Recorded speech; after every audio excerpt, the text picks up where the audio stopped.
Hello. I would like to welcome all the viewers to this session today on mistakes in the stock market. सभी दर्शकों का मैं अभिनंदन करता हूँ, स्वागत करता हूँ इसी सेशन में। स्टॉक मार्केट क्या है, मैं उससे शुरुआत करूँगा और इन्वेस्टमेंट करते वक्त क्या कंसिडरेशंस होती हैं और क्या कॉमनली मेड मिस्टेक्स होती हैं, हम उन पे जाएंगे और कैसे हम उससे सीख ले सकते हैं. This is all that we'll cover through this session. I will for the benefit of the viewers मैं हिंदी और इंग्लिश में ऑल्टरनेट भी करूँगा जिससे सभी की सहूलियत का ध्यान रखा जाए. स्टॉक मार्केट क्या है, सबसे पहले उस पर चर्चा करते हैं. स्टॉक मार्केट एक एग्रीगेशन है बायर्स का और सेलर्स का, जहाँ पर स्टॉक्स, शेयर्स या other investment tools like debentures ये सब लिस्टेड होते हैं और मतलब खरीदार खरीद सकते हैं और कंपनीज बेच सकती हैं. Why these stocks are bought and sold is primary reason is that it is a very important and easy tool for a company to raise capital, to raise additional finance. And it also has an impact in not just capital, raising capital, but also increasing the reach of the company, increasing the reputation of a company. For instance, if a company is listed on a stock exchange, it's a publicly listed company, it comes in the usual imagination of the public. लोग उनको जान जाते हैं company को, और इस तरह से उनकी टू अ सर्टेन एक्सटेंट एक कोलैटरल एडवांटेज ये भी होता है कि कंपनी की पब्लिसिटी भी होती है, लोग वाइडर रीच भी होती है. Another interesting thing about shares or stocks which are bought and sold in a stock market is that it is a liquid asset. So I can purchase a few shares of a company today and I can sell them tomorrow if I think, for various reasons, if I think that the stock's value is decreasing, I can maybe think that this is the right time कि मुझे ये sell कर देने चाहिए, जिससे और जो loss होगा in the times to come that I can avoid. और in an alternate scenario, as a very pure trading and investment perspective, I can timely buy and sell shares so that my profit is maximized, since that is often the primary objective as an investor in stock market. But while doing this, our investment goals can be separate. Our investment goals can be individualistic. हमारे अपने reasons हो सकते हैं कि हम क्यों investment in general कर रहे हैं और क्यों एक पर्टिकुलर कंपनी में इन्वेस्ट कर रहे हैं. उनको ध्यान में रखते हुए हमारी स्ट्रैटेजीज़ अलग होती हैं, और इन स्ट्रैटेजीज़ को फॉर्मुलेट करने में और इम्प्लीमेंट करने में हम कई सारी मिस्टेक्स कर सकते हैं कमिट, जिनको हम अवॉइड करने की सीख ले सकते हैं पहले से ही. ये प्रीएम्प्टरी सीख हो सकती है कि हम अगर मार्केट एंटर कर रहे हैं उससे पहले ही हम ये लेसन्स हमें अगर at the back of our mind हो तो हम ये अवॉइड कर पाएंगे मिस्टेक्स करना. And even for those people who have been investing and who have committed these mistakes, they can still learn a lesson from these mistakes. So one of the major premise of of committing these mistakes is not understanding why we are investing, what are our investment goals. For instance, it's really important that we are clear in our minds as to why we are investing. If our investment purpose is a short-term investment wherein I want to invest and say within a period of 1 year I want to get the maximum possible returns, my strategy will be different. If it is a long-term investment, my strategy will be different, because therein I will have to trust what I have undertaken. I will have to be patient. I will have to go in for long-term returns, the possibility of long-term returns. And those goals can be other goals as well. For instance, we might be saving for our child's education, we might be creating a retirement fund, or we might be testing the waters of what is the earning possibility in a particular stock. It is important, once we understand these goals and it is only then that we can formulate a strategy which is suitable to match those goals. If we don't, the writing is on the wall that we will not be able to perhaps attain success, since there is a fallacy and there is a mismatch in what is the goal that we are setting and what is the strategy that we are implementing to attain that goal. An important reason, therefore, is um, not to engage in or not to fall prey to phenomena like groupthink. Often हमें लगता है कि जो ज़्यादातर लोग कर रहे हैं मार्केट में, जो ज़्यादातर लोग कर रहे हैं वही सही होगा. उसके कॉमन प्लेस एग्जाम्पल्स हम अपनी कॉमन लाइफ में भी महसूस कर सकते हैं. वी कैन रियलाइज इट कि अगर किसी आउटलेट में कस्टमर्स नहीं हैं, कोई रेस्टोरेंट है वो बिल्कुल एम्प्टी है, वर्सेस उसके opposite side of the street एक रेस्टोरेंट पूरा भरा हुआ है, तो एक इमीडिएट रिएक्शन हमें ये लगता है कि okay, may be the one that is empty is not that good a place and the one that is full may be it's really good. तो ये कॉमन प्लेस सिंपलिस्टिक एग्जाम्पल है, पर ये मार्केट में भी मिरर होता है. Because हमें ये लगता है कि ज़्यादातर लोग जहाँ पर इन्वेस्ट कर रहे हैं वो शायद एक अच्छा इन्वेस्टमेंट अपॉर्चुनिटी है, but in actual sense that is the logical fallacy, and because that's not often always true. इसको ग्रुप थिंक कहा जाता है. एक साइकोलॉजिकल फिनोमिना है कि एक ग्रुप के बेसिस पे हमारी थिंकिंग और हमारा डिसीजन मेकिंग हैम्पर हो जाती है. So that is something that we should avoid in the first place. Secondly, it is important that we do not try to time the market. It is essential that even seasoned investors haven't been able to, have a 100% formula for um, buying and selling at the appropriate time, or like wherein the market will be definitely ripe. It's all a game of probabilities to a certain extent, and it is important that we recognize that, and we do not try to time the market in that respect. Secondly, it is extremely important, as we said earlier, that it is important that we understand why we're investing, and therefore if our objective is to is to keep our risk reward ratio in check and not risk too much on one particular individual stock, we can diversify our portfolio, and we can buy stocks of multiple companies as opposed to hedging all our bets on one particular stock. Therefore, individual stocks are often considered as another high risk portfolio, and therefore it can potentially come in the category of a mistake from a rational standpoint. Thirdly, this one is really important, that to what extent can we rely on historical um, uh, returns or historical patterns. It's important to recognize that a market is contingent on various factors. Just because कोई stock में पहले इस एक particular rate पे return आया है या कुछ लोगों का फ़ायदा हुआ है, उसका मतलब ये नहीं है कि आज के ज़माने में भी सिमिलर रिटर्न हमें उस स्टॉक पे रहे. Even if we can take guidance from historical returns, it is important that we align that with how much risk we can afford to take and what is the risk reward ratio. For instance, even though I want to get the returns, I want to get the returns without perhaps hedging all my bets on a particular stock, and that is important. इसीलिए more recent trends जो हैं वो फिर भी ज़्यादा identifiable होते हैं, वो ज़्यादा फैसिलिटेटिव होते हैं as opposed to merely relying on historical returns. The idea then becomes that हम लॉन्ग टर्म पर्सपेक्टिव से अपने इन्वेस्टमेंट गोल के पर्सपेक्टिव से हम मोस्ट रैशनल डिसीजन जो ले सकते हैं उस पॉइंट ऑफ टाइम पे वो लें. And it is extremely important in this that we stay patient, because it is a volatile market. There are fluctuations that happen in the market. It is important that we do not get deterred by those fluctuations and that we stay patient. If we think that we've made a rational decision after considering our risks and our objectives, it takes time for the market to actually give us those returns.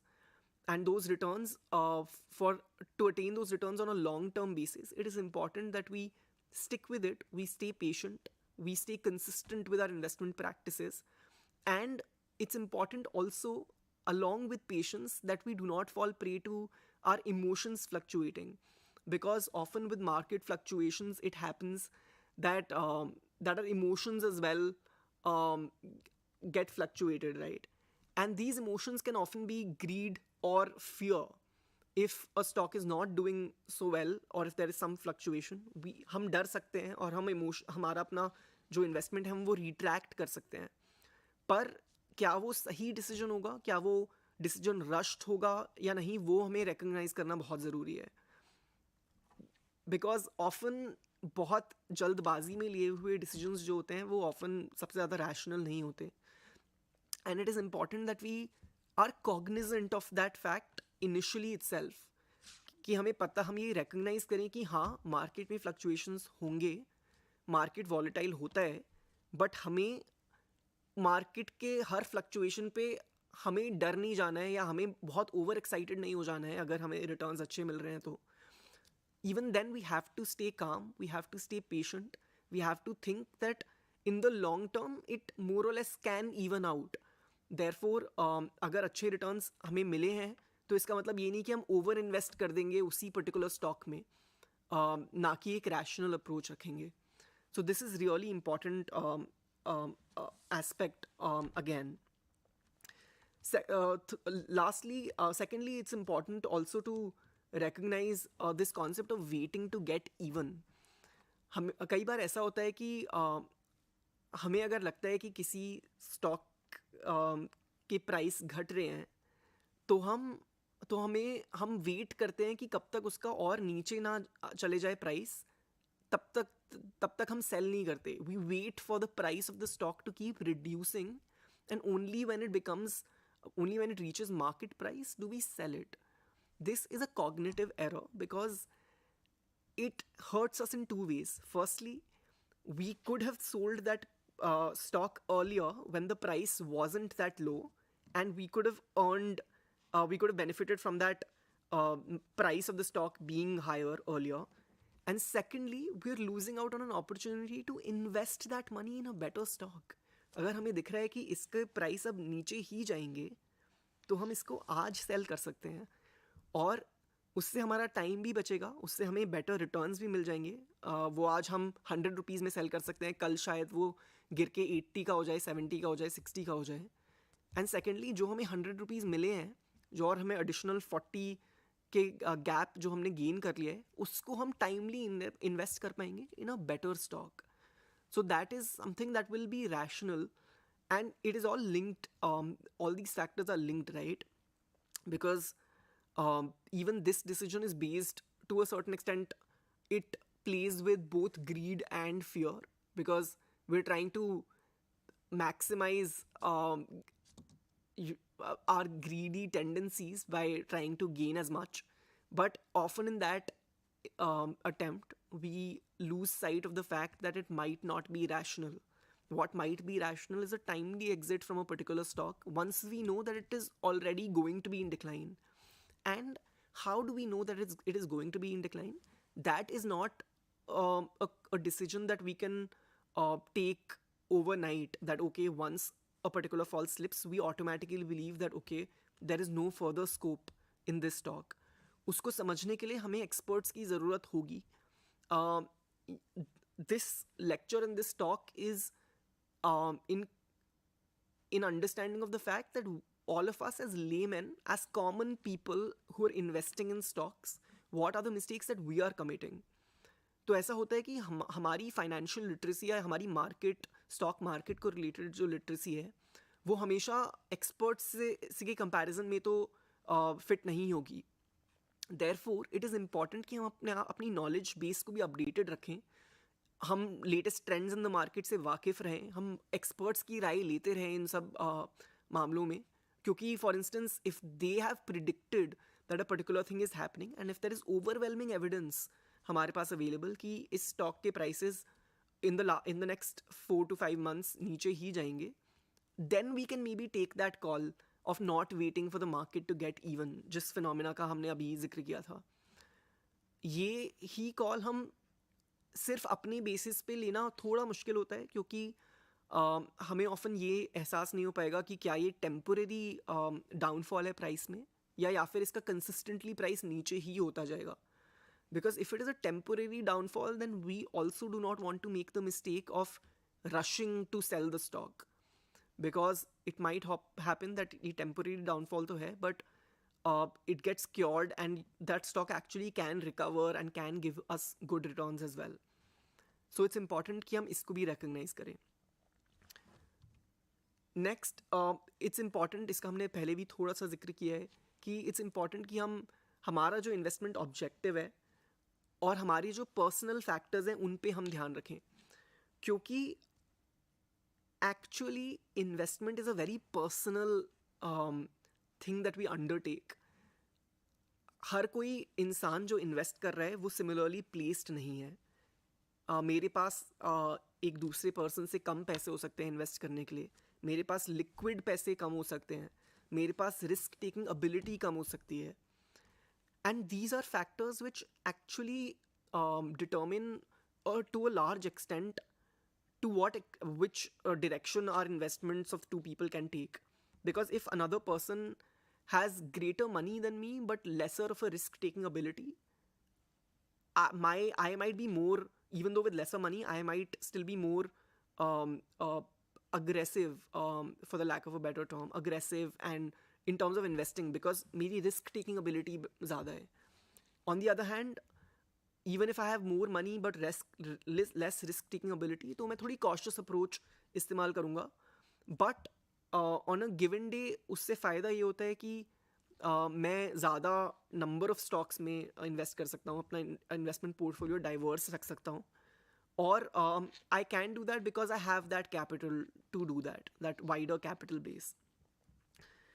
And in this exercise, it is also another interesting concept which I'd like to share, is that there is recognition of the fact कि हम अगर market में हैं तो हम mistakes करेंगे. हम specially अगर स्टार्ट आउट कर रहे हैं तो हमारा इन्वेस्टमेंट स्ट्रैटेजी फूल प्रूफ नहीं हो सकती है. हम मिस्टेक्स करेंगे, हम सीखेंगे उन मिस्टेक्स से.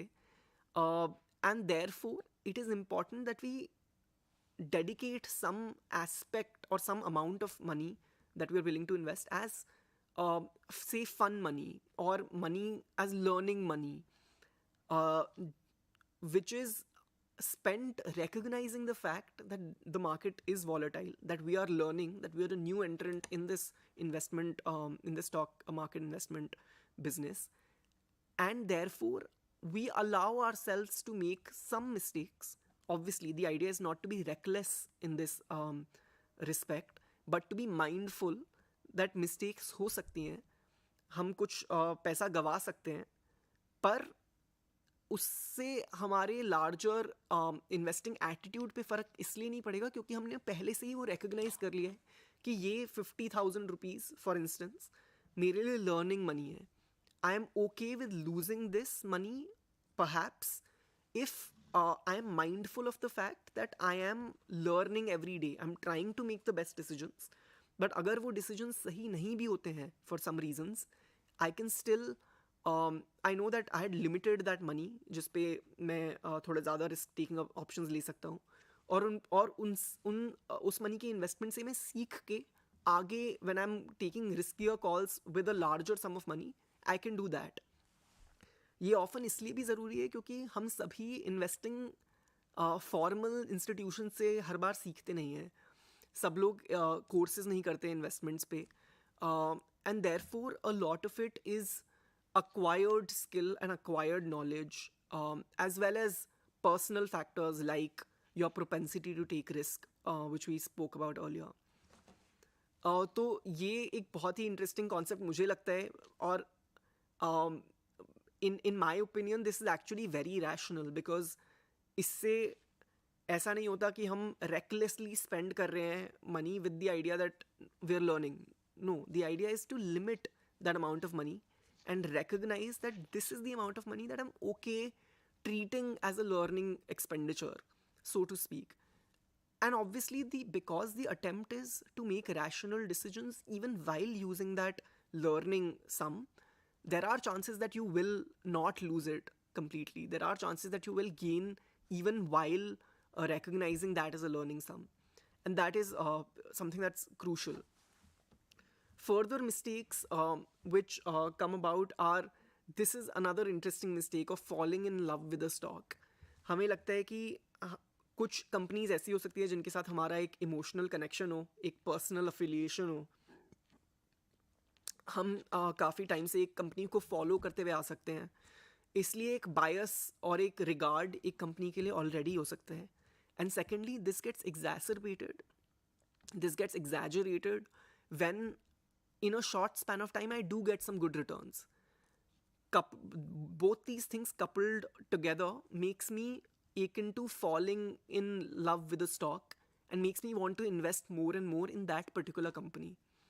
However, it is antithetical. I mean, it is risk taking. So if I have the propensity to take those risks, and if I have the amount of capital which I'm okay losing, perhaps then it's okay. Then it's maybe a rational call.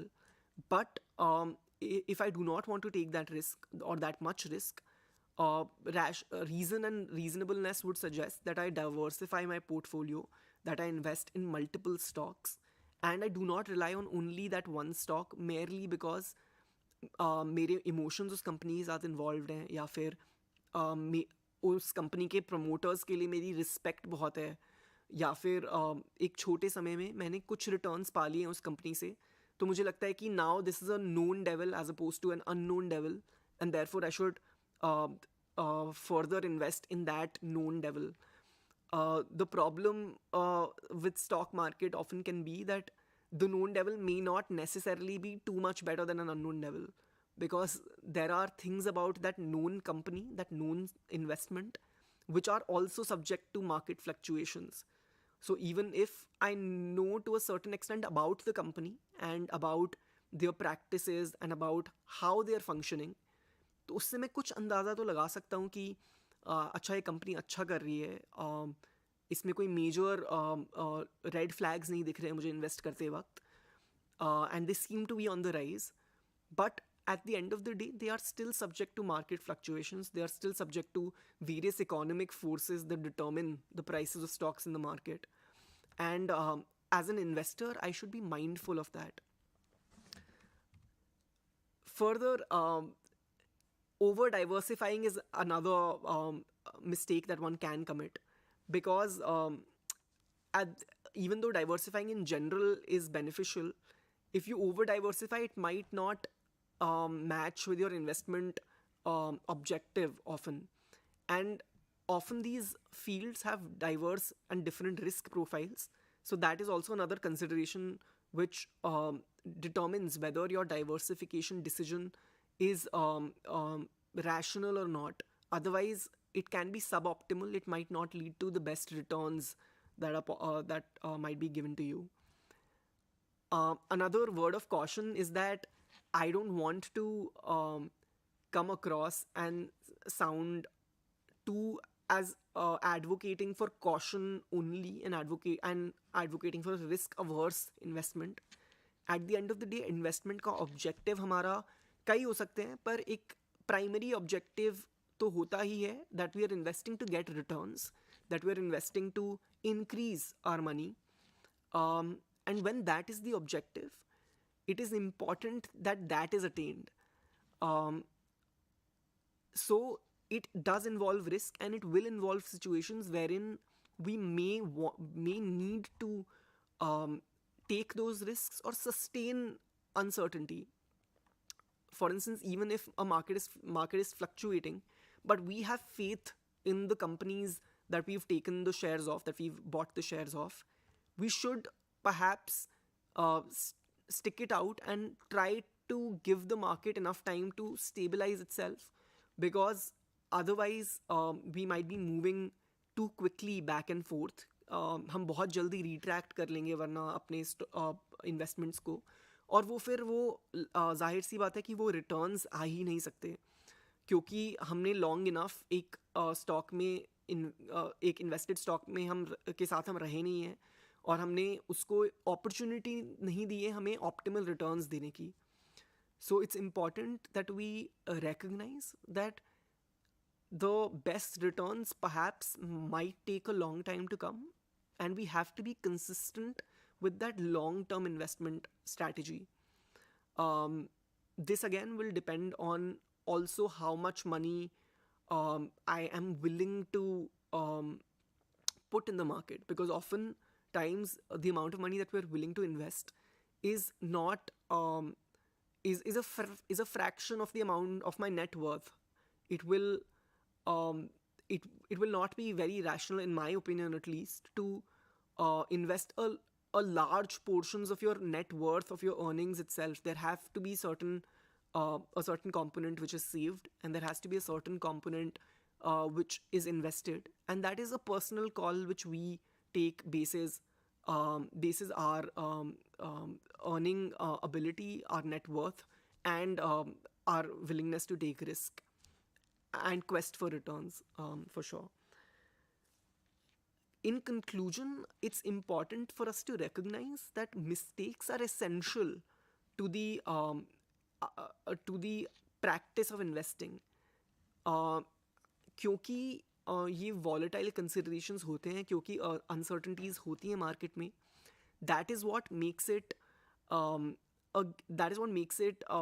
challenging, but also that is what makes it exciting, because there is a lot to consider while investing in a particular stock, whether we're investing in one stock more than others, how long do we stay with a particular investment, whether we retract our investments, how quickly do we do that, and how patient we can stay with market fluctuations. Those are considerations that are important, and those are considerations which are personal. तो ये mistakes होंगी, ये जाहिर सी बात है, ये होना ही होता है.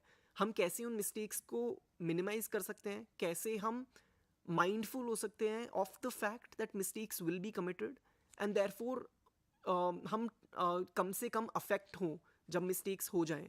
ऐसा नहीं होना चाहिए कि हम एक मिस्टेक हुई और हम पैनिक मूड में चले गए and we forget why we invested in the first place. So it's important that we be mindful before committing these mistakes.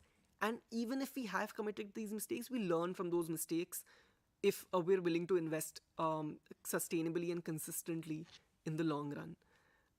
I hope that this session has been helpful to everyone who is beginning to invest, who has been investing, and who wants to get on with investing in the future as well. I've had a great time interacting with everyone. Thank you so much, and happy investing. Thank you.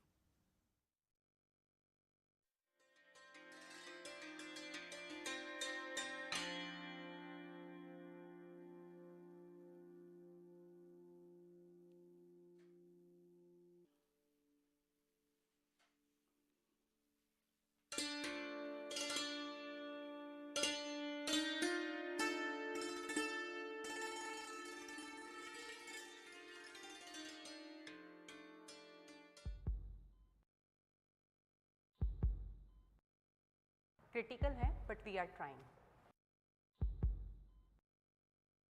ये सब हुआ कैसे? एक phone आया था राजेश के पास.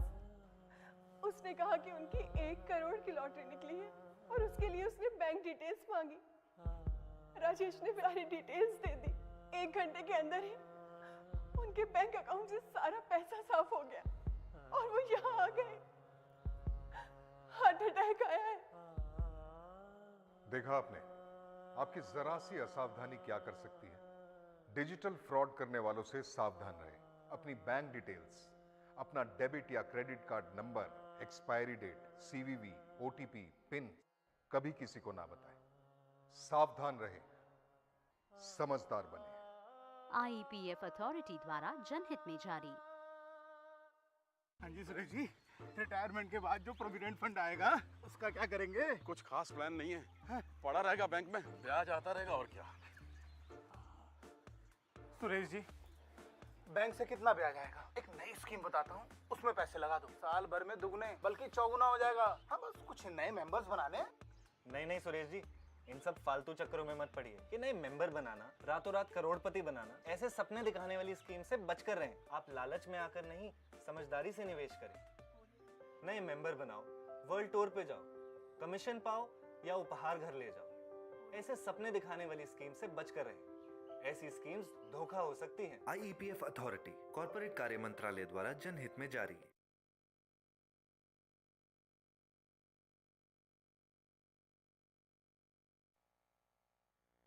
यार वो मेरे बचपन का दोस्त है, वो क्यों मुझसे झूठ कहने लगा? वो कह रहा था इस स्कीम में पैसा लगाने पर 6 महीने में 10 के 20,000 हो जाएंगे। और तूने मान लिया? ऐसा ऑफर कौन छोड़ता है? 10,000 के 20,000। एक काम कर, ये ले 100 रुपये पकड़ना और जाके 10 किलो लड्डू लेके आ। अबे पागल है क्या? 100 रुपए में 10 किलो लड्डू आते हैं? अबे इसके तो 1 किलो लड्डू भी नहीं आएंगे। जब इतना जानता है तो ये नहीं जानता कि 6 महीने में 10,000 के 20,000 नहीं होते। समझदारी बढ़ा, लालच नहीं। लालच में न आए, समझदारी बढ़ाएं। IEPF अथॉरिटी द्वारा जनहित में जारी। कैनवास में रंग भरकर उसे जीवित बना देना एक कला कहलाती है। इसी तरह अपनी जमा पूंजी बढ़ाकर जिंदगी बना लेना भी एक कला ही है। मैंने भी ये स्टूडियो ऐसे ही बनाया है, पाई पाई जमा करके। मुझे भी लोग फ़ोन करते हैं, मेल करते हैं, मुझे कन्विंस करते हैं कि उनकी इन्वेस्टमेंट स्कीम्स बहुत अच्छी है। उन लोगों के भी रेफरेंसेस देते हैं जिन्हें फ़ायदा हुआ है, पर मैं अपनी रिसर्च खुद करती हूँ। आपको भी यही करना चाहिए। सरकार के कुछ वेबसाइट्स हैं जिन पर जाकर आप अपने निवेश से संबंधित पूरी जानकारी ले सकते हैं, और ये वेबसाइट्स हैं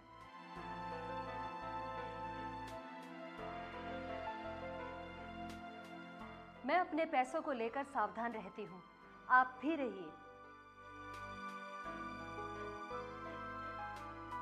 IEPF अथॉरिटी द्वारा जनहित में जारी।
हेलो फ्रेंड्स, आज हम डिस्कस करेंगे इन्वेस्टमेंट्स के बारे में।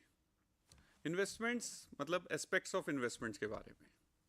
तो उससे पहले हमें ये समझना पड़ेगा दैट व्हाट इज़ इन्वेस्टमेंट। अगर एक बिल्कुल सिंपल लैंग्वेज में बोलने की कोशिश करें तो इन्वेस्टमेंट क्या है?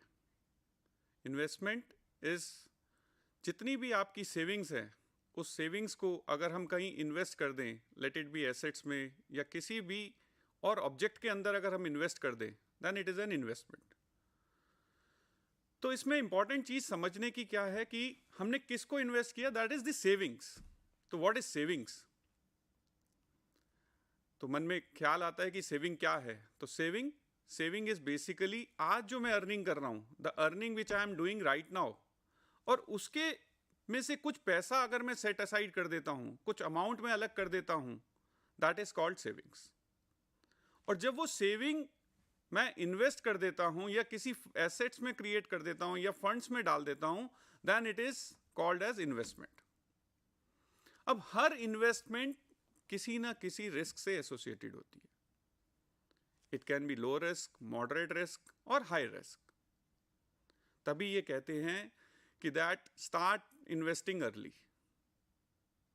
अर्ली इन्वेस्टमेंट से क्या फायदा होगा? The power of compounding you will get. In order to understand compounding की पावर, जैसे आज मैंने अगर 1 लाख रुपए लगाए and over a period interest accumulate होते होते इट विल अराइज, और एक ये अच्छा सा अमाउंट जब बन जाएगा तो then it will give you the impact of the compounding. और जल्दी इन्वेस्टमेंट क्यों करनी चाहिए? क्योंकि वंस वी स्टार्ट अर्निंग, जैसे ही जिस दिन भी हम अर्न करना शुरू करें, at any stage we should start investing. क्योंकि जब आप जल्दी इन्वेस्टमेंट करेंगे तो you have more appetite of taking the risk. और हर इन्वेस्टमेंट, जब मैंने कहा था कि हर इन्वेस्टमेंट रिस्क से एसोसिएटेड है, तो दैट मीन्स कि the more the risk the more the return. तो अगर मैं अपनी इन्वेस्टमेंट जल्दी करूंगा तो मेरे पास रिस्क लेने की पावर बढ़ेगी, plus I will give more time to my investment to grow. Investment भी एक दोस्तों सेम उसी के जैसे है जैसे we want to sow seeds and grow more plants. तो जितने ज़्यादा मैं बीज बोऊंगा उतनी ही ज़्यादा हरियाली होगी। तो इन्वेस्टमेंट भी जितनी ज़्यादा मैं इन्वेस्टमेंट, जितने डिफरेंट क्लास ऑफ एसेट्स में जब मैं पैसा लगाऊंगा, then the probability of growth would be high. अब ये समझते हैं कि इन्वेस्टमेंट क्यों करनी चाहिए। In order to cover this key aspects of investment से पहले, किसी भी इन्वेस्टमेंट का ऑब्जेक्टिव क्या होगा कि जो मेरी आज सेविंग्स हैं या जो मैं आज फंड्स जो भी क्रिएट कर रहा हूं, दैट शुड ग्रो। भाई ग्रो होगा तभी मेरी वेल्थ बनेगी। तो सेकंड ऑब्जेक्टिव किसी भी इन्वेस्टमेंट का क्या होगा? Is to create the wealth. अब मनी ग्रो करेगा, वेल्थ बनेगी, इससे क्या होगा? That in future I would have a second income जो कि मेरी एसेंशियल्स, मेरी लाइवलीहुड्स को सपोर्ट करेगी। तो it is always advisable start investing at the early age. तो अब एक नया सवाल ये आता है मन में कि भाई हम इन्वेस्टमेंट कहाँ कहाँ करें? तो we need to understand the investment options. These are the certain investment options which are available in the market. आज हम ये भी समझेंगे कि कौन सा ऑप्शन हमें चूज करना है और कौन सा नहीं करना।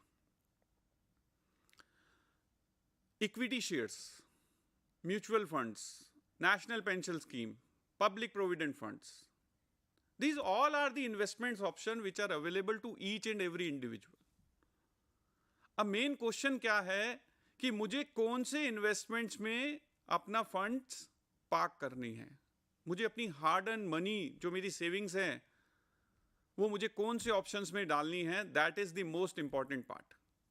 तो क्या इसका कोई स्ट्रेट अवे कोई फॉर्मूला होगा और would it depend upon the circumstances of the individual? तो वो हमें समझना है कि कौन सी इन्वेस्टमेंट मेरे लिए बेटर है। तो उसके लिए सबसे पहले मुझे क्या करना पड़ेगा? That I need to understand my financial requirements. तो मुझे अपनी फाइनेंशियल नीड समझनी पड़ेगी। मुझे समझना पड़ेगा कि मेरे को रेगुलर इनकम चाहिए, मेरे को फ्यूचर्स में इनकम चाहिए।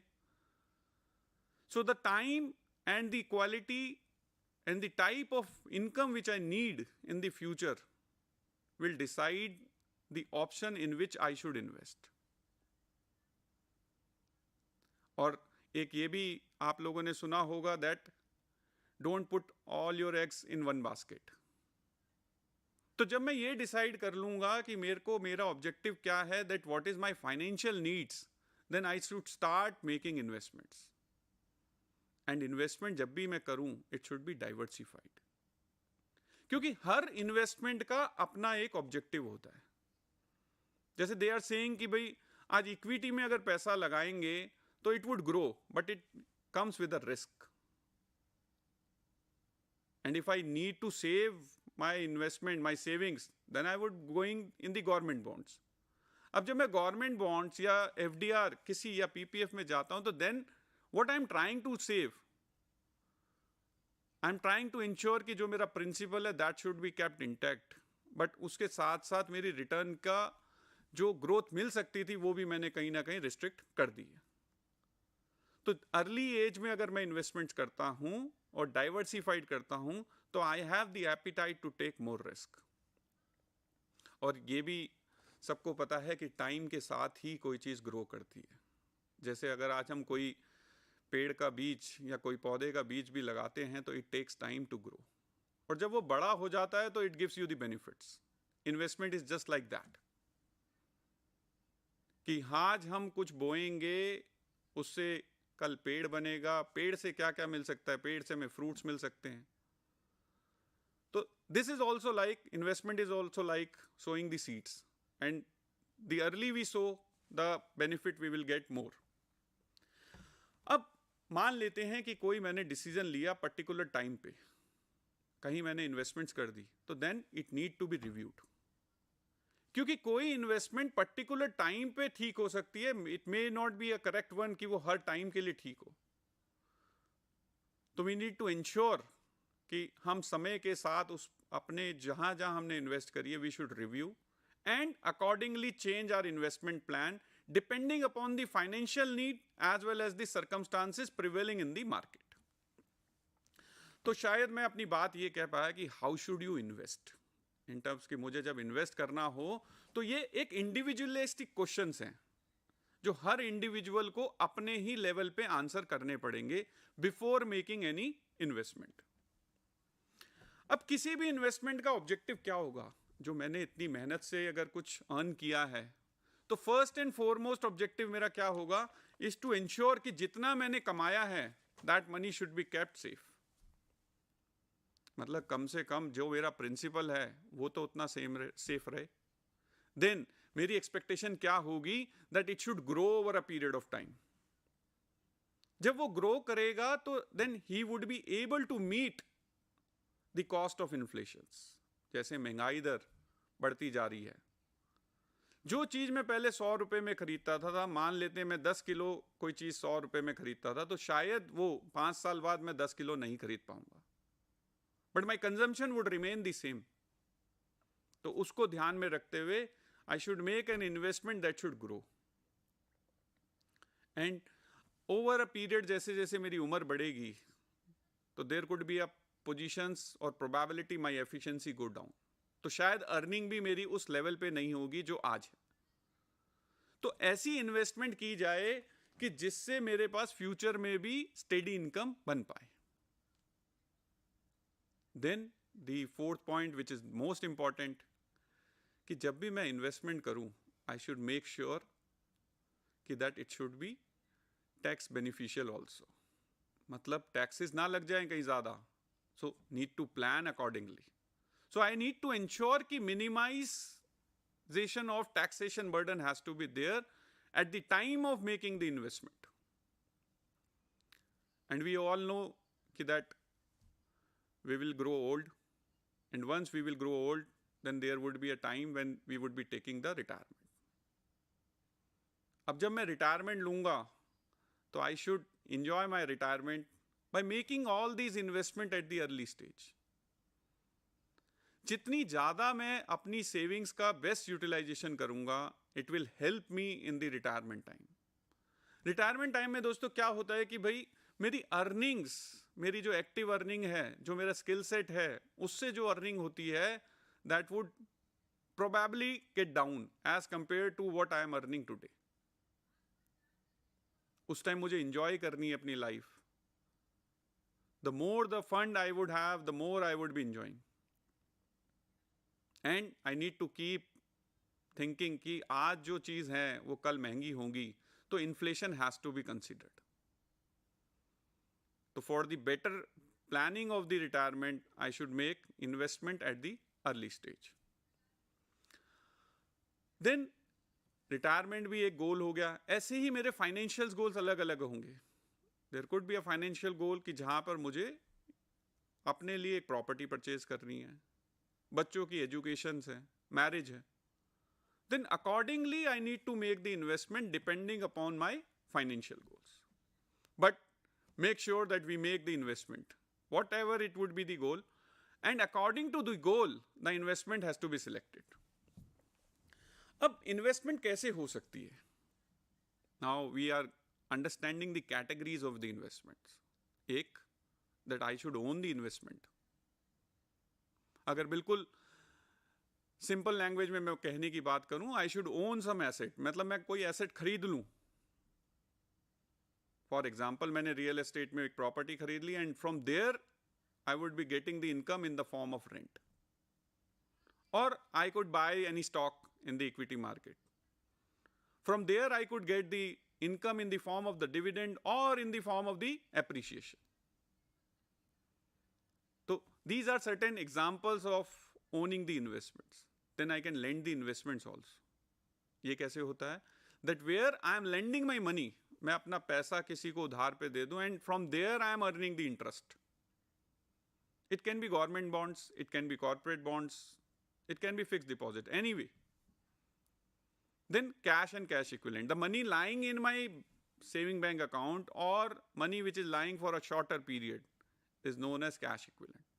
जैसे मैं सेविंग बैंक पे दोस्तों पैसे कमाता हूँ, इंटरेस्ट कमाता हूँ, तो it could be an example of cash and cash equivalent. अब हमें एक एक चीज समझनी है कि द इन्वेस्टमेंट ऑप्शंस जो मैंने आपसे अभी डिस्कस किए थे कि इन्वेस्टमेंट ऑप्शंस क्या क्या थे. इक्विटी थी. अब to invest I should know that how the equity works. अब मैं कभी भी इक्विटी जब स्टॉक मार्केट से परचेज करता हूं तो then how it works. The money which I am investing is going into the company. Company उससे बिजनेस करती है, ग्रोथ करती है, और जब वो कंपनी उससे ग्रोथ करती है तो there could be a two probability. One, they would be giving me the return in the form of the dividends. Dividends क्या होता है? जो वो कंपनी प्रॉफिट कमाती है उस प्रॉफिट को जब वो शेयर होल्डर्स में डिस्ट्रीब्यूट कर देती है, then it is called as dividend. तो इक्विटी से मेरे पास रिटर्न कैसे आ सकती है और ग्रोथ कैसे हो सकती है, वेल्थ कैसे क्रिएट हो सकती है? That it either it can be in the form of dividend और it can be in the form of appreciation. For example, एक कंपनी है, वो काफी अच्छा उन्होंने काम किया, ग्रोथ करी, तो उसकी ओवर अ पीरियड अगर उस कंपनी ने अच्छा काम किया है तो देन इट वुड ग्रो. तो जो चीज मैंने 0 पीरियड में 100 रुपए की खरीदी थी और कंपनी एक अच्छा काम कर रही है तो देन उसकी वैल्यू, उसकी worth definitely over a period बढ़ जाएगी. और उसके बढ़ने से क्या होगा? माई वेल्थ वुड बी क्रिएटेड. तो जो मैंने 100 रुपीज लगाए थे इट वुड इंक्रीज.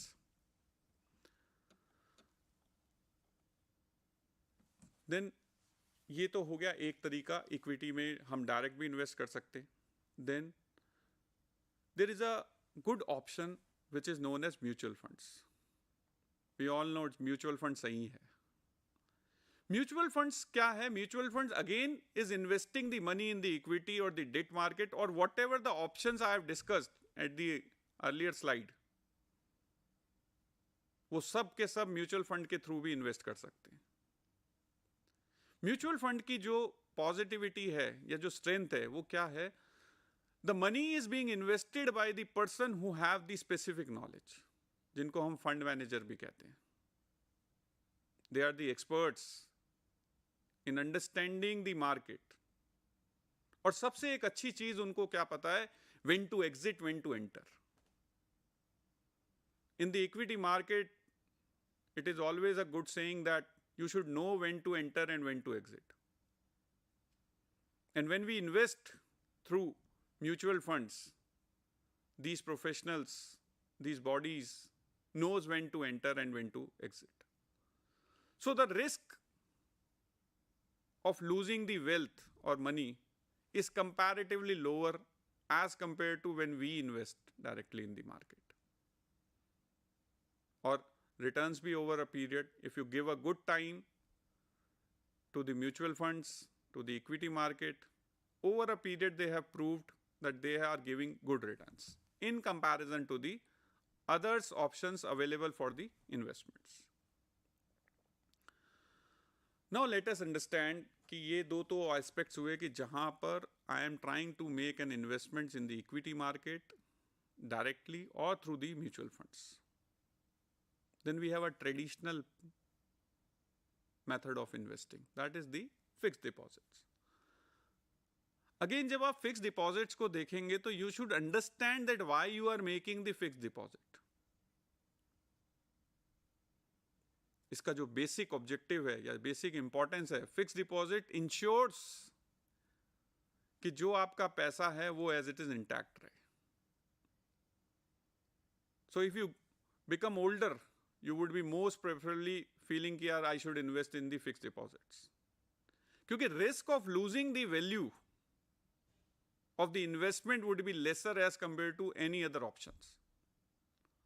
और इसमें क्या होगी, एक मिनिमम रिटर्न्स आपको मिल जाएगी.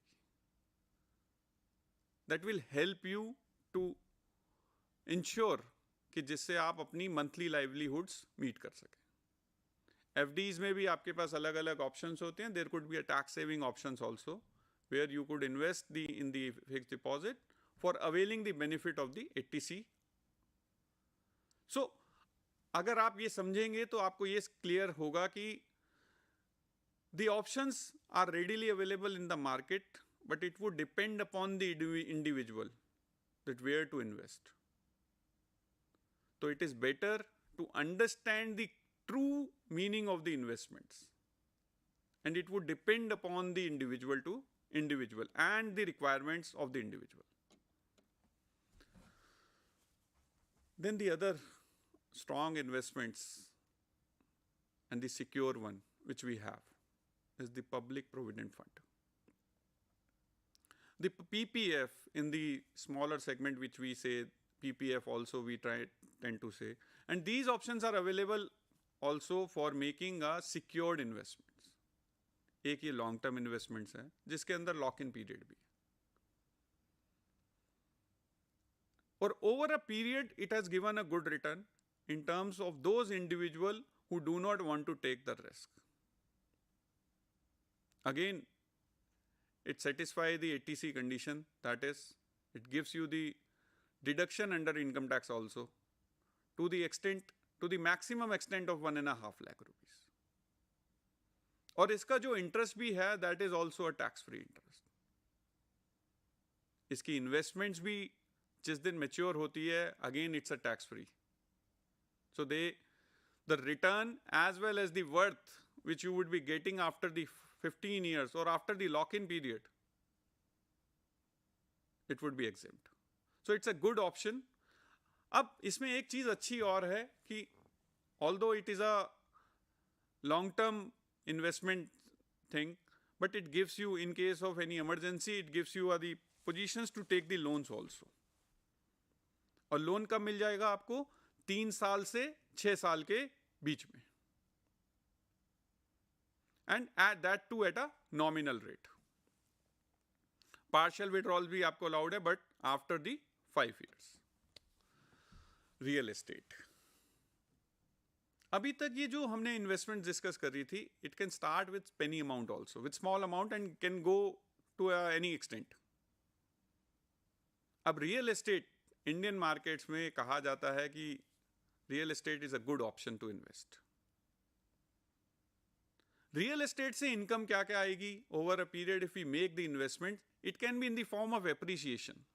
मान लीजिए मैंने आज एक property खरीदी X amount की, and again it is taking a time and the risk, and over a period वो X plus 10%, 15%, whatever it would be. So in the form of appreciation we would be getting the return, or in the form of the rental income. जो वो immovable property है वो मैं किसी को किराए पे दे सकता हूँ. I can let it out for the rent, and from there I can earn the income. तो अगर हम जब भी कोई इन्वेस्टमेंट्स को देख रहे हैं तो कहीं ना कहीं हम ये समझने की कोशिश कर रहे हैं, या तो वो investment in the form of appreciation return दे रही है, और in the form of interest rental income वो हमें कहीं ना कहीं एक अर्निंग्स दे रही है, इन ऑर्डर टू सब्सटेंशिएट और in order to state that कि जो मेरी मंथली लाइवलीहुड्स है दैट आर बीइंग मेट. तो real estate is also is a good option, but real estate में ब्यूटी क्या है, that you need a good chunk of money. Real estate requires lot of money to be invested in order to have this option of the investments. Benefit which we have discussed, that it gives you the cash flow in the form of rental income. It protects the individual from the inflation also, since he is able to secure his asset, and over a period that asset would grow. Then it could give you the rental incomes, and the tax advantages whatever the available in the Income Tax Act. For example, if we lend any property, if we give any property for the rent, we have the advantage or the benefit in the Income Tax Act of getting the 30% on the rental income. And as well as there are certain exemption sections also in case of a residential property where we can have the benefit of the capital gain tax also, कि जहाँ पर मुझे capital gain tax की exemptions मिल जाएगी अगर मैं कोई पैसा अपना जो capital gain आया है if I am investing in the real estate. So real estate has its own advantages, but again it would depend upon the individual how much money he has at that point of time. Government bonds. Then here we are investing in the government and giving the loans to the government, and then we are getting a secured returns. Investment in the golds. It's a traditional method where we are getting the return in the form of appreciation. Then the last one, the National Pension Scheme. It's a good initiative taken by the Government of India where it is available to both the government employees and the private employees and anyone who is a citizen of India, whether resident or non-resident. This exemption benefit is available to him. This qualifies for the 80C deductions as well as there is an additional deductions also for him. 50,000 की और deduction मिल जाती है इसके अंदर. So that means if somebody is investing in National Pension Scheme, he would be entitled to get the benefit of 2 lakh rupees under section 80C and 80CCD. इसकी beauty क्या है? एक सबसे अच्छी बात क्या है? That it starts with a minimum amount of 500 and it can go up to any limit. Here the investment is being done on the government securities, corporate bonds, equity market and the alternate funds. This is the difference in NPS versus PPF. Both are giving the tax benefit, but over a period, NPS has performed better than the PPF. So it will again depend upon the individual need that where he wants to invest. So with this, we are ending our session in respect of the different aspects of the investments. I hope I have been able to clarify and explain the correct meaning in the sense of the investments, where we need to make the investments. So thanks a lot.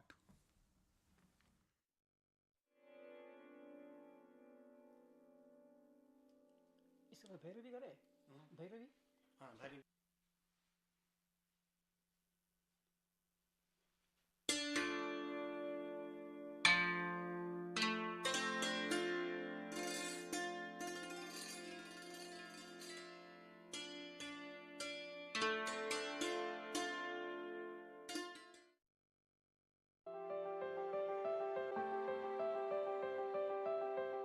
Are you interested in television journalism or radio journalism or online journalism? Or do you want to learn with the flexibility of open learning? Or if you are a working professional, wants to enhance your knowledge and skill with certification in the field of electronic media, then School of Journalism and New Media Study, IGNOU, offers PG Diploma in Electronic Media for you. This program includes audio and audio-visual program production for radio, television and online platforms. Here are some important details about the program. We have total 8 courses of 32 credits, 6 theory courses, 1 practical and 1 project. Eligibility: bachelor's degree in any subject.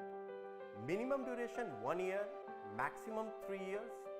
Medium is English, but students can write their examinations, assignments, practical and project in Hindi also. So if you are interested in television, radio or online media, please come and join IGNOU's PG Diploma in Electronic Media.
Namaskar, and a very warm welcome to all the viewers who are watching us in today's teleconferencing session.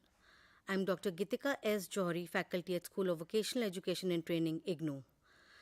Today, I'm going to discuss with you the course or the program Diploma in Modern Office Practice. Rather, I'm going to introduce you to this program Diploma in Modern Office Practice, wherein I'm going to discuss with you about the program, what this program is all about, what are the program objectives, what are the courses which are available in this particular program, what is the teaching and learning methodology which we are adopting for this particular program, as well as the evaluation methodology.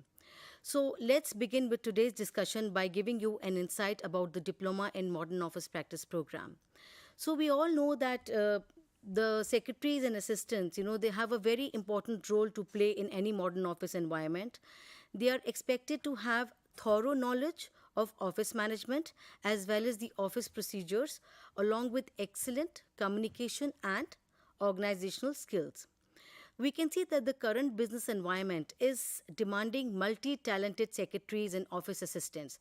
That is, they must not only be knowing the office work, but they must be also knowing how to organize different kind of meetings, how to have business communications, how to do the typing work, and so on and so forth.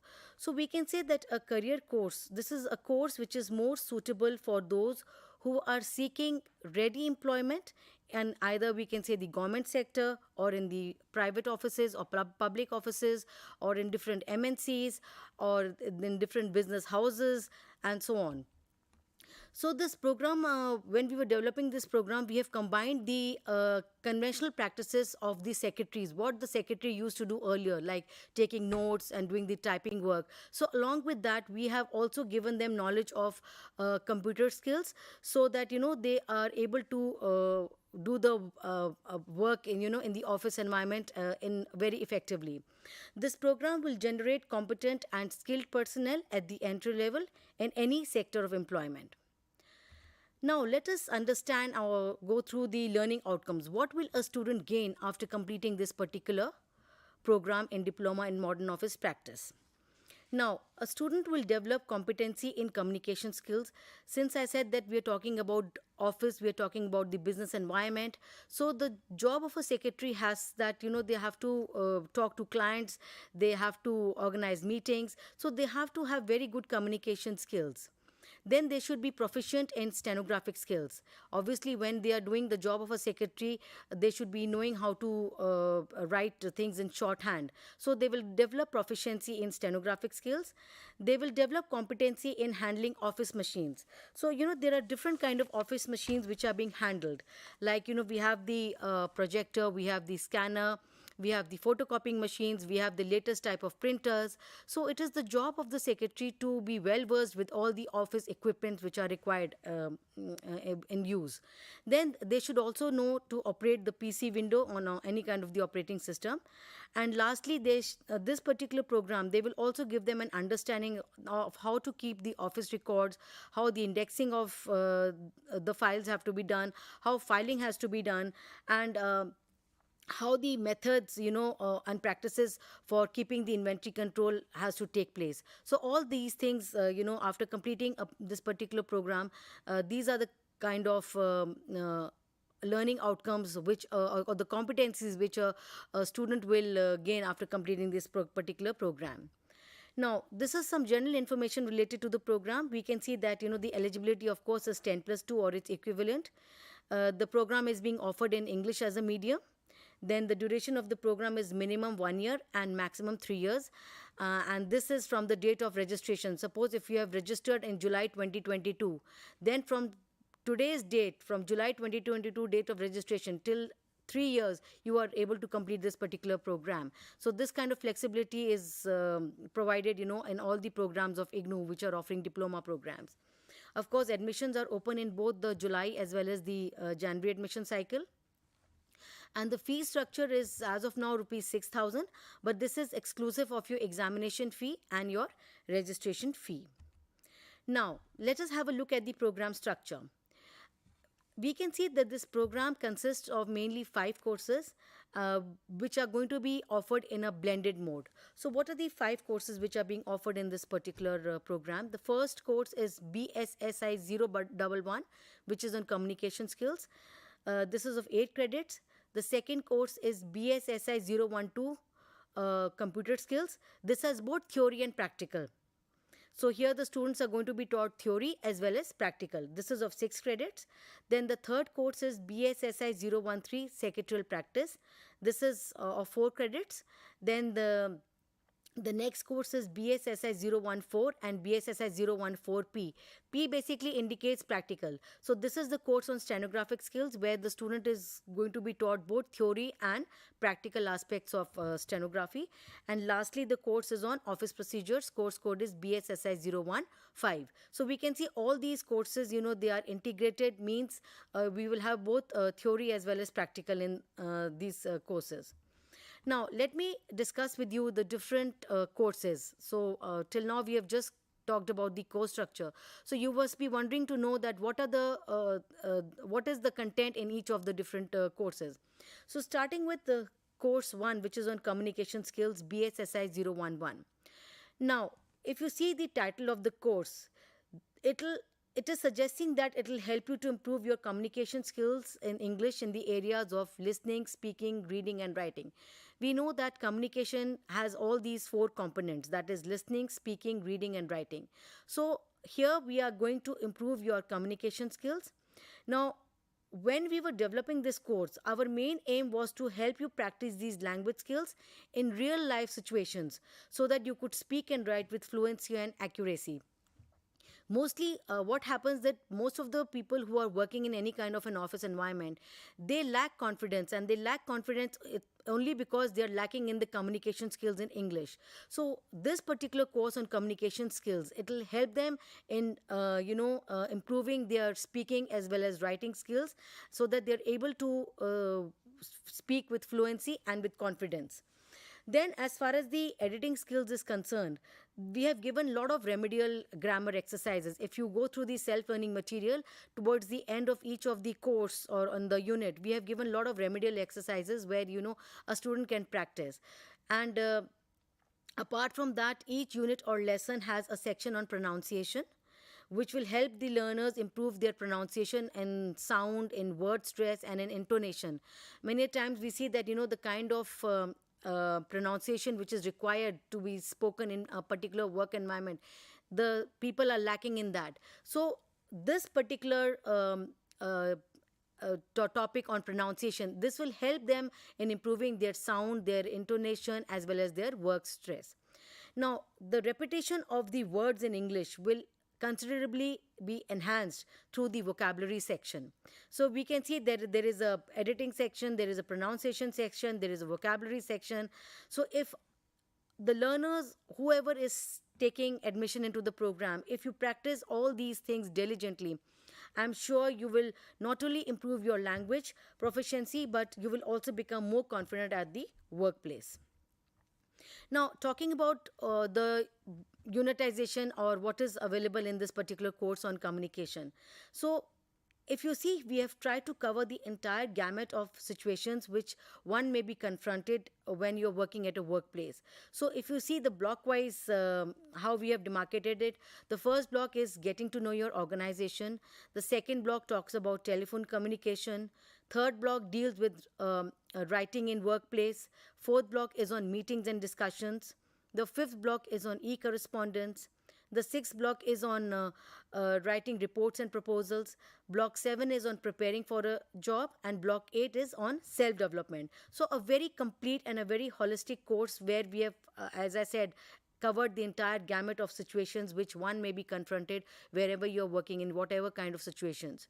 So even people who are looking for any kind of upward mobility in their office, so this particular course will help them. Apart from the knowledge, what they are having, the specific knowledge, the knowledge in communications will really help them in their vertical mobility. Now let us come to course 2. Course 2 is on computer skills. Now, what is the roles and the responsibilities of any office assistant or secretaries? We can see that their roles have changed drastically or significantly with the increasing use of computer application in office environment. Initially, you could see that there was no use of computers, but ever since the invent of computers, the entire working style in the offices have changed. Because of computers, things have become so easy, and people are able to work in more effectively and in a more efficient way. So this course which has been inducted in this particular program will impart fundamental knowledge of computers and skills to operate popular applications used for managing functions of office. So emphasis is primarily, placed on learning Windows Vista operating systems, then components of MS Office, applications of internet and computer network in office environments, all have been discussed in this particular course on computer skills. So there are many different kind of softwares which are used in most of the offices. So keeping the requirements of the different offices and the kind of responsibilities which a secretary has to execute. So we have discussed different softwares as well. So this course has been divided into 4 blocks. Block 1 talks about fundamentals of computer. Block 2 talks about MS Office Part 1, which will discuss MS Word and Access. Block 3 is on MS Office Part 2, where we are going to give you detailed information related to Excel and PowerPoint presentation. And the last block is on Internet and Office. Now, let us move on to the third course. The third course is on secretarial practice, which is BSSI 013. Now, this course is basically to teach the learners the basic nuances of office management that will help them to handle the practical situations in a very smooth and effective manner. Whether we are talking about public offices or private offices, government offices, or any kind of offices, we require the assistance and skills of manpower that are capable of handling multiple responsibilities. It is not just that, if they are in the position of a secretary, they will only do the note taking and typing part. No, today they have to be multi-talented, have to be multi-skilled, they should be knowledge of many other things. So this entire course, this program, we can say this has been prepared keeping in mind the secretaries who are working in the office environment, because, as we have been mentioning, that, they have to be knowledgeable in every field, whether in organizing meetings, whether in typing, whether in looking after the office work, and so on. So this course has been developed in providing a comprehensive outlook for the learners, enabling them to withstand the requirements of the job market. As we are talking again and again, that job market is looking for multi-talented people, not just a secretary. So the role of secretary has changed, manifold. So in this course, there are 3 blocks, which are as follows. Block 1 is covering unit on secretary, on communication, as well as on office correspondence. Block 2 is covering reception, public relations, meetings, and report writing. Block 3 is covering the units on sources of information, travel arrangements, handling cash and bank transactions. So we can see from this particular course on secretarial practice that how the job of a secretary has diversified into so many other areas. Initially, as we were saying, that it was just note taking and typing, but now they have to also play the role of they can be in the front office desk also, in the reception area also. They can be present at the reception area. They will have to talk to the people who are coming, the clients who are visiting, so they have to have a very good PRO that way. Then how to organize meetings, what has to be done before the meetings, during the meetings, after the meetings, all are the role of a secretary. Then of course the sources of information. Now we can see, because of Google and all, there is the source of information, we can get it just on the click of a button. But otherwise there can be so many other information which one needs to go. For example, if a boss is traveling going for a foreign trip, so the source of information we can get it from certain kind of books, certain kind of references, that if he's visiting some country, what is the requirement there. So sources of information can be even through word of mouth, it can be through books, it can be through your computers. So again, there are many ways, that how the secretary can get any kind of sources of information. Then apart from that, they also have to handle cash and bank transactions. They should be well versed with, the kind of transactions which are done with bank, because they are dealing with the kind of impress system which is there, because and in the role of a secretary, they have some kind of amount which has been given to them which they have to spend, so how to maintain certain cash book, certain passbook, how to go to the bank, what kind of transactions, how the withdrawal is taking place, how the depositing is taking place. So small things related to bank transactions also they must be knowing. Then the course 4 is on stenographic skills, which is BSSI 014. Now this course will help the learner to understand the importance and scope of shorthand. Now basically our aim while producing this course was to enable the learners to write shorthand speedily and neatly at the workplace, because shorthand itself is a language. It is like, English is a language, Hindi is a language, French is a language. Shorthand is also a language. So we have to learn this language in order to take dictation accurately and neatly, as along with having good speed, with legibility, constant practice, good knowledge of language are essential prerequisites. So we can say that, the role of secretary, just knowing shorthand is not sufficient. They should know how to write it neatly. They should be able to write with speed, it should be legible enough. It should, they should have good knowledge of it, So basically these are certain prerequisites which a person should know when they are learning shorthand. So this entire concept of shorthand has been discussed in 4 blocks, block 1, 2, 3 and 4. Now, moving on to course 5, which is on office procedures. Now, the course on office procedures is, of course, we can say the last course under the DMOP program. And this course majorly deals with the steps in which activities are performed in the office in a very sequential order. Hence, we can say that every organization, they need to follow certain set procedures which will, help them in many ways. It is not that, just knowing the office procedures will do, but how effectively are you using, how effectively are you, making them a part of your normal, regular routine. This will make the work more effective, and efficient. Otherwise, just going from one sequence and going to the next sequence will not work, because you have missed some step in between. And this kind of a haphazard work, this is not good for a very good for the office environment. So what are certain procedures which one has to keep in mind when you're working in the office environment? Of course, with good office procedures, it will help in reducing the costs of operation. It will allow effective training of new staff and personnel. It will help the performance of the old staff, because if you're maintaining the things, if you're following the proper procedure, how to do the indexing, do the filing work. Obviously no file or no place can get lost in any kind of office environment. Then it will also facilitate smooth flow of work in the office between the superiors, your subordinates and departments and so on. Because for example, if we are asking for some kind of a file or some kind of a paper, if it is intact in a particular place, you can get it immediately. Otherwise, you can spend the whole day looking for a particular file or a particular paper. So office management is very important as far as your indexing, your filing is concerned.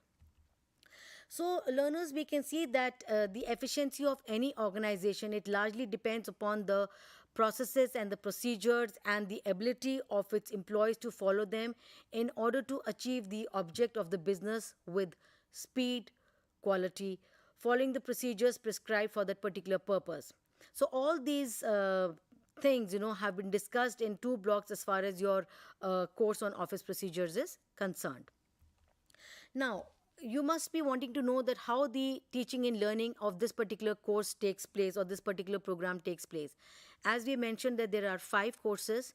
So first of all, the first and foremost is that IGNOU provides self-learning material, which is also the study material, which will be available in the printed form, and it is also available in the form of soft copy, which can be accessed through the EGNOU or IGNOU e-content app. This is a mobile app of IGNOU.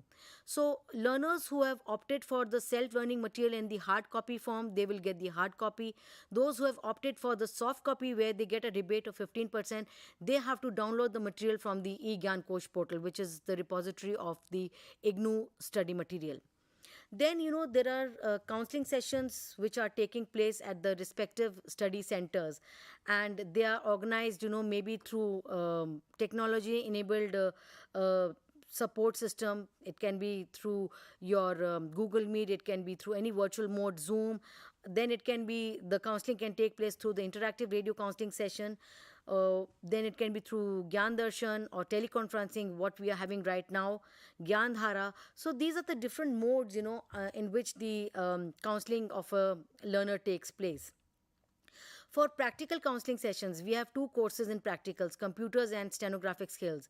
There will be short-term practical sessions which will be held at the recognized learner support centers. So students, after taking admission into this particular program, they are allotted certain study centers. The study centers, they provide you the counseling sessions during weekends, and of course they also provide you practical counseling sessions which will be for a very short duration of time, and these are obviously done at the recognized learner support centers. So we can say that the delivery pedagogy is basically, based on the printed instructional material supported with counseling and multimedia support for imparting both theoretical as well as conceptual knowledge. Now, learners, let us have a look at the evaluation system, that what kind of evaluation system is being followed as far as this particular program is concerned. First and foremost is the self-assessment exercise. You have the study material with you. So when you go through the study material with which you have with you, or which we call as the self-learning material, towards the end of each unit or inside each unit or under subsection, we are giving you some activities or some exercises which you have to do yourself. So these you can do yourself after completing a particular topic. You can go through these exercises, you can complete those exercises. They can be in the form of fill in the blanks, they can be in the form of true and false, they can be in the form of 2 to 3 line short answer questions, and you can assess yourself because the answers to these self-assessment exercises are given towards the end of the unit. Once you complete, for example, we are doing unit 1. So once you complete unit 1, towards the end of this unit, you will be given the answers to check your progress. So from there, you can check your answers with the kind of, assessment. This is self-assessment exercises. The second is continuous evaluation through assignments. So each of the course which we have talked about, all the 5 courses, there is a compulsorily assignment which you have to submit to your respective study centers. And if you do not submit the assignments, you will not be able to write your term and examination. So assignment is another way of assessment, and basically they are all uploaded on the IGNOU website homepage under the heading assignment. You can download the assignments from there. For the particular session, the assignments are given. You can download, you can write the assignments in your own words, in your own handwriting, and you can submit it to your respective study centers, who will evaluate and return back to you. You can keep a copy of the assignment also. Then third is the term and examination.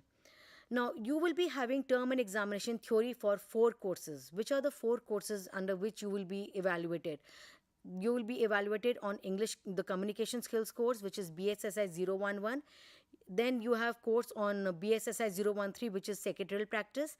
Then there is BSSI 014 stenographic skills, and lastly BSSI 015, which is on office procedures. So these are the 4 courses on which you will be assessed as far as your theory exam is concerned. Now, there will be term and examinations also for 2 of the courses, and the 2 courses are BSSI 012, which is computer skills, and BSSI 014, which is stenographic skills, where you will be assessed in reading, writing, and typing. These are the different skill sets under which you will be assessed as far as your stenographic skills is concerned. And of course, you have the computer skills. Now, to claim a diploma, you have to pass with at least 50% marks in all these components, whether we are talking about assignments, or whether we are talking about term and examination theory, or whether we are talking about term and examination practical. In all these different components, you have to score 50% marks. If you get less than 50% marks, you are going to fail. You will have to appear for the examination in the next session.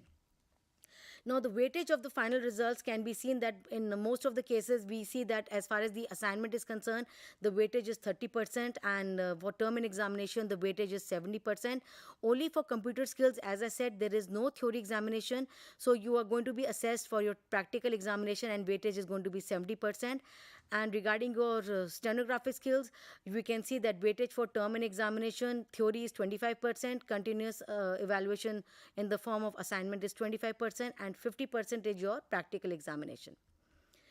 Now, lastly, you must be wondering that what are the job prospects. So after completing this particular program, the learners, we will train the workforce for the following positions. They can become personal assistants, they can become a private secretary, they can work as stenographers, they can work in the capacity of office managers or office executives, then data entry operators, computer operators, and of course self-employment is also one of the work for the areas in which you can complete this particular program or get a job.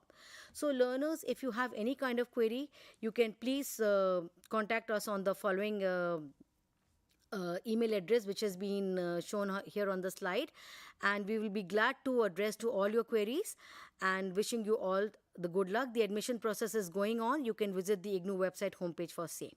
Thank you so much.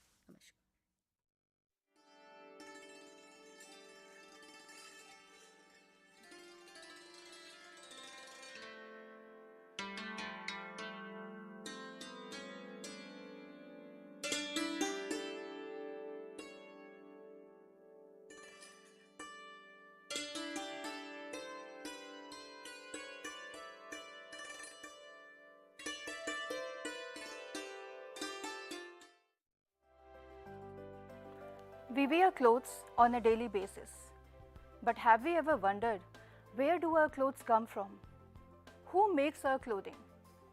And who are the people and the process responsible for the whole manufacturing of our clothing? If you want to know more about this, Indira Gandhi National Open University from the School of Continuing Education has launched a program which is Certificate in Apparel Merchandising. There are many benefits after doing this program. You can become a designer in various fields. It can be fashion designer, apparel designer, costume designer, or even a textile designer. One can also work as a fashion consultant. Research and development is another field which one can take up after doing this certificate course. Going into academics is another perk after doing this program. Getting into fashion houses or fashion studios as an intern is also a very good option post doing the certificate in apparel merchandising. The basic eligibility of the program is 10+2. The duration of the program is 6 months to 2 years. The program is also available for both the admission cycles, which is July and January. The exams are conducted twice a year, in June and December. So what are you waiting for? Join this program and get an enriching knowledge in the field of apparel merchandising. And to do so, you can log on to the official website of the university, www.ignou.ac.in.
Hello learners and listeners. Welcome to this session. Today's topic is research problem and designing a qualitative research. This session is in continuation of our previous session. In that previous session, we talked about what is research, different types of research and importance of research problem to carry out that research. I am Dr. G. Uma. With me, Dr. Sunita Dal is there. We both are from School of Gender and Development Studies. As a faculty, we are there. Today, in continuation of our previous session, we will talk about research problem and designing a qualitative research. This session we have designed to make you to learn about what is to define research problem. That is the first thing you will learn about from this session. Second one is to understand the relevance of carrying out the review of literature. That is very important. And third objective of this session is to identify the steps to derive at the research problem and develop understanding on qualitative research design and its key principles. These are the learning outcomes of this session. That is, you must understand that. Then before we get into this session, I would like to define what is research problem. That is very important. So you must understand that what is research problem. Research problem is the central idea or principle which guides the analysis of your data in any research project. So if you define, I quote from Linda Lane, 2018, I quote, "The problem under investigation offers us an occasion for writing and a focus that governs what we want to say," unquote. This is the research problem. The research problem, it represents the core subject matter in the area you are working. So we have defined what is research problem. Now let us go further into this topic. Thank you, Dr. G. Uma. So when we are talking about, research, why did we think of having this topic on research problem, and we have been taking the second session on research problem, precisely because our students are learners of MA in Gender and Development Studies and other MA programs as well. So when they submit the project proposal, so they were, there are a number of questions that we get through our email or in any other forum. They were all centered around how to arrive, what would be our research problem or research statement, and how what are the research questions, and how do we convert those research questions into objectives. Yes. So therefore we thought, it's a very important area where I think our learners need to be trained and spend some time while they are going for MA dissertation or any kind of empirical or secondary based research. So, as we look at, how do we choose a particular kind of research problem? It depends on multiple factors.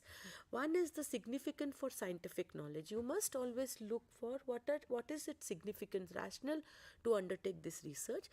Suggested by either the research problem can be suggested by your teacher, professor, with a list of research themes. Sometimes we do refer, to our, we give some reference to our students about the research themes. Your professor provides you with a general theme from which you need to study a particular objective or particular topic or particular idea or concept. You choose a topic only you require to obtain permission from your professor or research ethics committees or the bodies before undertaking the investigation. I think they submit the proposal, and the research supervisor will give suggestions to whether that learner has to improve in that existing proposal, or is it the particular proposal is prepared as per existing research design. Those suggestions will be given by the research supervisor for both MA program. For both the MA program. Once they incorporate, if there is a major or minor suggestions also, once they incorporate all those suggestions, then their proposal will be approved. Approved and to accepted head- so that they can go ahead with the project work. Yes, yes. So this is very important, approval, whether from the research, your supervisor, or from the ethical committee, or from any other bodies, it becomes important. Then contemporary topic of interest. The research problem also needs to deal with the contemporary topic of interest. Research topic is attached to guide or funding agency. If anybody is going for PhD or further studies, then you require funding. Important for improving the living conditions of human beings. It's very important because when we are dealing with gender subject or gender and development studies, so what kind of work that we are, either it can inform give recommendations for policy making or intervention, or it can bring about new knowledge in the existing literature. Will the research questions or methods are being used lead to ethical problems? When you are dealing with the subject of women and gender studies, then here ethic, one is the privacy, then whether to report, right, while collecting the data, you must have sensitivity towards different genders, people from different caste, ethnicity, disability, sexuality studies. So all of these, the ethical, and the cultural sensitivity also while undertaking any kind of research. So research ethics is also a very important area while choosing a kind of research problem. Then, does this topic have any theoretical interest? It is very important for anyone is doing gender and development studies. So, what is the conceptual input that research can bring about? That also we need to take into consideration. Then, how to formulate a research problem? There are a couple of steps, and as Dr. Giuma has suggested, Lane in 2018 when she developed this compendium, she actually informed about what are the steps to be followed while formulating a research problem. Step 1 is identify concepts that can support to formulate the research statement. So you can give an example like women's empowerment, or even financial inclusion. That can be even if someone is NGO is giving training to the gender training to the women, what regarding gender training you can. And for example, the government of India has implementing so many programs and policies, for example, to reduce the drudgery of women. And part of the financial inclusion, they can be part of the self-help groups. Now the government of India is universalizing the opening of the bank accounts for all the women. So even for example, financial inclusion, once they open the bank account, you can what type of financial empowerment really it has brought in the life of the women. That can be the one topic, even to reduce the drudgery and to improve their living condition at the private spaces. Now they are getting free cooking gas. Yes. Okay, that Ujjwala scheme, whether it has reduced their drudgery at the private space. These are the few topics it has come to our mind, and I have given suggestions. Yes, and therefore identify concepts. So when we are talking about these schemes, to what extent it has been able to formulate new concepts, or to what extent it has been able to, your research has been able to strengthen new concepts like empowerment through self-help group, or access to a particular kind of training on financial inclusion. So these are some of the concepts you need to identify in any research. Step 2 should be begin to review related literature, which helps to refine your ideas and approach, examining the topic and finding a way to analyze it. So analysis of the data will come later. However, the moment you start to think about your research problem, then it can be sharpened, it can be refined through your review of literature. It is very important to do review of literature. Step 3 is, since research is about developing your own ideas and arguments, read literature that can help broaden, modify, or strengthen your initial arguments about formulating and studying the research problem. So, here also we need to speak about little bit on plagiarism, that research is not, always, avoid doing or producing plagiarized material. So whenever you are reading, then always remember to cite the source, the actual source, the original source, where you have got the idea. So here we need to see that, because that will also help you in terms of developing. You are reading literature to develop your own ideas and argument.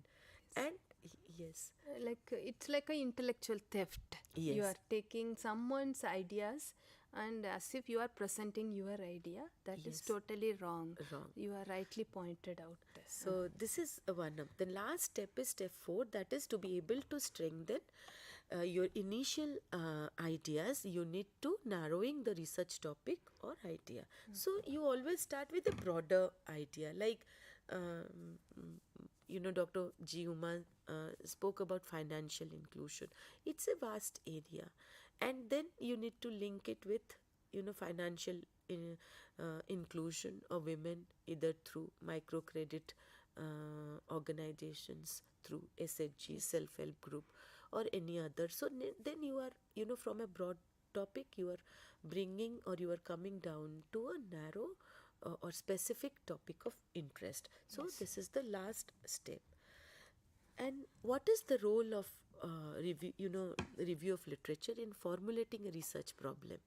There could be, we can say that there could be 5 roles in literature review, and which include sources of criticism, sources of new ideas, sources of historical context, sources of interdisciplinary context, and refine your ideas to specify the topic of your research. This again we have taken it from Linda Len's compendium on academic writing. So which are what is the sources of criticism, which means that alternative arguments also you need to read literature which also have alternative arguments where you are working, so that you can bring about a comparative study or comparative literature review on a particular subject. And sources of new ideas, these are, unless and until you read literature, review what you are reading, paraphrasing is also very important. Then how do you generate new ideas or new concepts? This is also important. Then historical. So even if we say that we are looking at the current research, the research problem in current context, but it has its emergence in a historical sense. Like for example, self-help group. You can give an example. It's a very, very old concept. Even India also, when we talk about self-help group, basically immediately it comes to our mind that it has emerged in Bangladesh by Professor Muhammad Yunus. Before the self-help concept emerged in Bangladesh, even 5th and 4th 5-year plan itself, the government of India has introduced a scheme called Dwakra. In a Dwakra scheme, exactly like the government has provided certain financial assistance to the women groups, that is small groups. They were trained to do certain economic activities, but during that period the government has not intervened to start this self-help group into a big movement. That's why many of us are not aware about the existence of self-help group. And once the Professor Muhammad Yunus formalized this concept in a Bangladesh, in a Chittagong area, then many of the countries, many of the Asian and African countries, even many developed nations, they have adopted the concept and started implementing, and became like a big movement. So now from this self-help group movement, in a group movement, now the government of India has ensured that even if you are part of the group, each and every member of the group, they should have a bank account in the bank through the Jan Dhan Yojana. So how this entire process has evolved over a period of time. This is what Dr.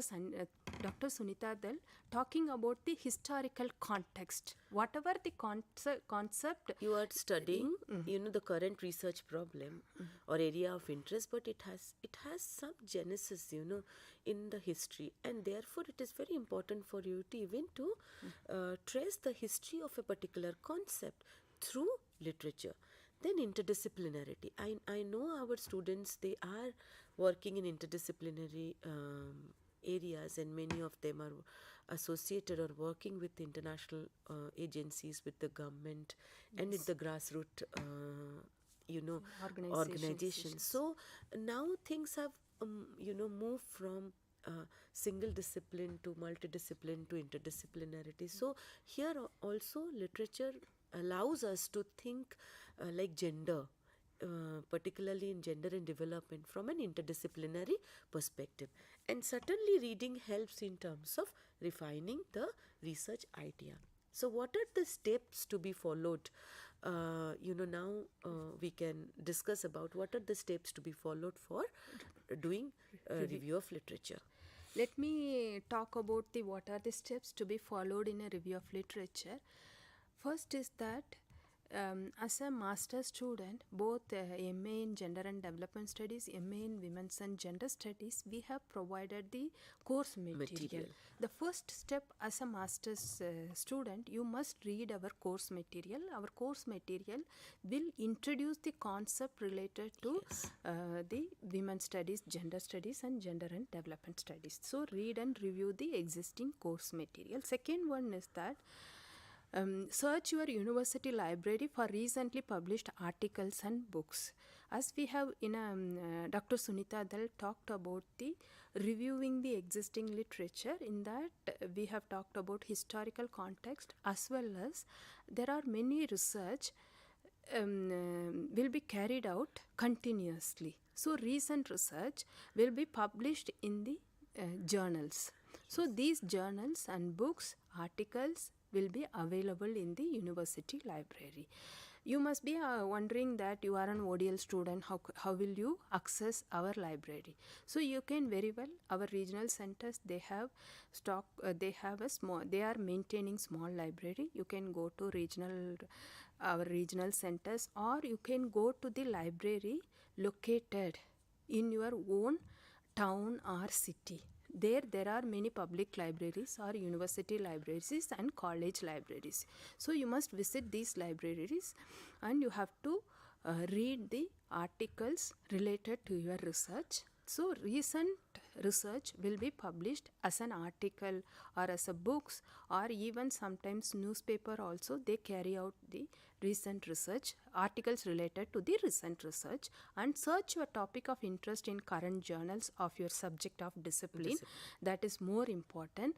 And like if you read any article, there will be some suggested readings and references even in our course material. At the end of the course material, for each and every unit, at the end of this unit, we have given suggested readings and references. So as a learner, you have to search the books of suggested readings and references. You can identify those readings in the library and you have to read those articles. That will broaden your ideas about that topic. Then think about your research idea and connect it with that course material. Say for example, if you want to do research on certain areas, you must not be knowing how to develop a research proposal. Once you start reading the course material related to your topic and further readings and suggested readings and references, then you can able to connect your ideas and you can able to develop the research proposal. Then you need to you can write an assignments related to your topics, and you can listen lectures related to your topics. Even IGNOU has uploaded so many faculties lectures, so many lectures in the YouTube, and regularly we are doing lecture through Gyan Darshan and Gyan Vani. you can listen those lectures. Through that lecture, you can develop your own ideas to develop a proposal. Then strategies to be adopted to narrow the topic of research. It's very important, like you have to choose aspect, component, methodology, place, relationship. So choose one dimension or lens to read, review, study the research problem. Like financial inclusion, one dimension could be through SHG or through the bank SHG linkages. So this is the aspect. Component, identify the variables or the unit of analysis of your research study. It's very important whether you are looking at household or whether you are looking at SHG, so or the bank. So it is like, the components also you have to think about. Methodology, the process to gather information and analyze it. It is the research design. Place, the geographical unit of analysis, wherever you are located. So that also you need to look at, whether you have accessibility to that place, to the institution. That also you have to take into account. Relationship, study the relationship between a set of variables. So this will be helpful for you. Then another 3 components are time, type and combination. Time period will indicate the scope of the research. Like for the project, you have a semester to complete the project, or 1 month of internship is there, or you can complete the project within 3 months. Accordingly, you choose your research problem. Focus of the types of research, people, class, geographical location, so on and so forth. Then combination, use 2 or more of the above strategies to specify your topic for an in-depth study. Then the problems arise when the research problems become too narrow. So if you really, from the beginning, if you narrow down your research problem, so what are the problems you are going to, challenges as a researcher you are going to face, that you do not find enough information, and what you do find is irrelevant information. You find information that is less so specific that it cannot lead to any significant conclusion also. Your sources cover so few ideas that you cannot expand them into a significant paper or a MA dissertation or a report. So never narrow down your research problems before reading, before reading or before doing the review of literature. The research problem is so case specific that it limits opportunity to generalize or apply the results to other contexts. So you have to also take into account what is the unit of analysis. So again, for a MA dissertation, your sampling is very important, and you need to complete within a semester, maximum within a semester. So you also need to think about, your sample size should not be too large or too small that you cannot get a conclusive result within this time period. And the last is, the significance of the research problem is limited to only very small unique population. Then this can, this is also a challenge one can face. To broaden the research topic, you need to focus on questions which include who, what, where, when, how and why. And we always start thinking about your research through these questions only, so that you can arrive at a right, couple of right research questions or 2 or 3 objectives. Strategies, what are the strategies to strengthen your research problem? Look for related literature that provides the opportunity to conduct a comparative analysis. Locate, argument, debate, statements of a prominent author or scholars in your area. Like if someone is working in empowerment, then she can read about Naila Kabir, Amartya Sen's work on capability approach. So you can, think about, which are how to get read those arguments and debates given by feminist scholars and prominent authors.